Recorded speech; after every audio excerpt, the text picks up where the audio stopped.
এবারে অধ্যাপক doctor Hasan Mahmud sir, রাষ্ট্রবিজ্ঞান বিভাগ, রাজশাহী বিশ্ববিদ্যালয়। নিজে যারে বড় বলে বড় সে নয়, লোকে যারে বড় বলে বড় সে হয়, তেমনি আমাদের হাসান মাহমুদ স্যার, উনি কর্মসূচি ঘোষণা করবেন।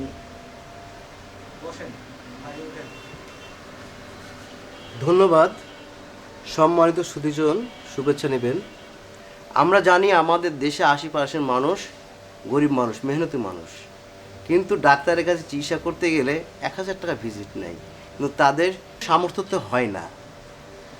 তাই আমরা যেন তাদের সামর্থ্যতে হয় সেইভাবে 300 টাকা ভিজিটে রেখে আন্দোলন করে 300 টাকা যেন করা হয়, সেই ক্ষেত্রে আগামীকাল আমরা গণ আন্দোলনের মাধ্যমে আমরা এই আন্দোলন চালিয়ে যাব।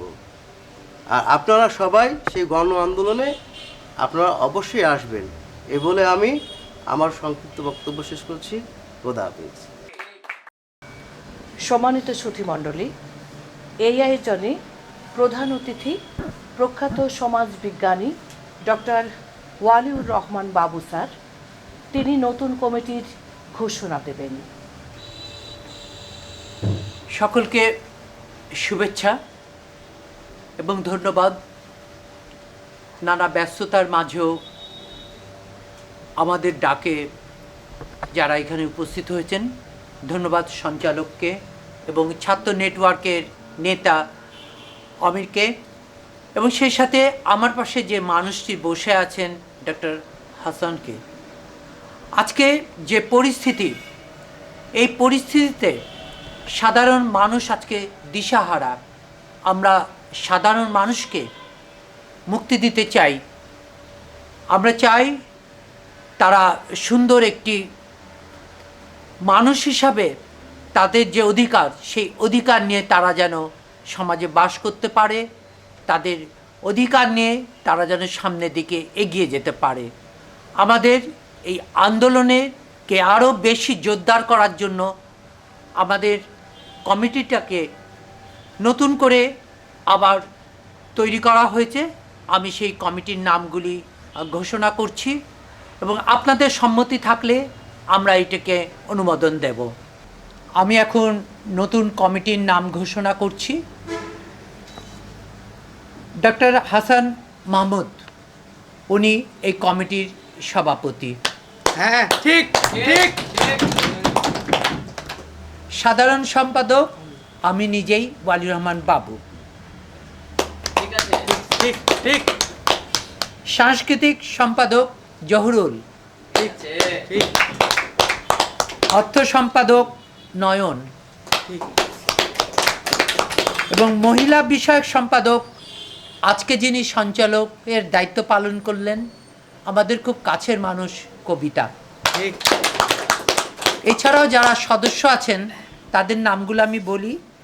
আর তারা হচ্ছেন মাহি, রেজা, অমি, মুক্তাদির, আক্কু, বনি, রঙ্গন, সেলিম, মেহেদি সহ আরও অন্যদেরকে আমরা এই কমিটিতে কোঅপ করব।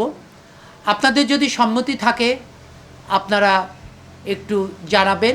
আমি সুজনকে অনুরোধ করব, সুজন, এই কমিটিকে কি আপনারা অনুমোদন দেবেন?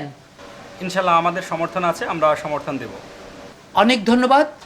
আগামীকাল আমাদের যে কর্মসূচি, সেই কর্মসূচিকে সফল করতে আমরা নিজ নিজ এলাকায় এখন চলে যাব এবং আমরা আমাদের ছাত্রবন্ধু যারা আছেন তাদের সাথে যোগাযোগ করব, সাধারণ মানুষের সাথে যোগাযোগ করব এবং আগামীকালকে আন্দোলন থেকে আমরা জানিয়ে দিতে চাই যে আমরা এই আন্দোলন শুরু করলাম এবং এই আন্দোলনকে আমরা পর্যায়ক্রমে তীব্র করব এবং সাধারণ মানুষের যে অধিকার, সেই অধিকার যতক্ষণ আদায় না হবে ততক্ষণ পর্যন্ত আমরা আন্দোলন চালিয়ে যাব।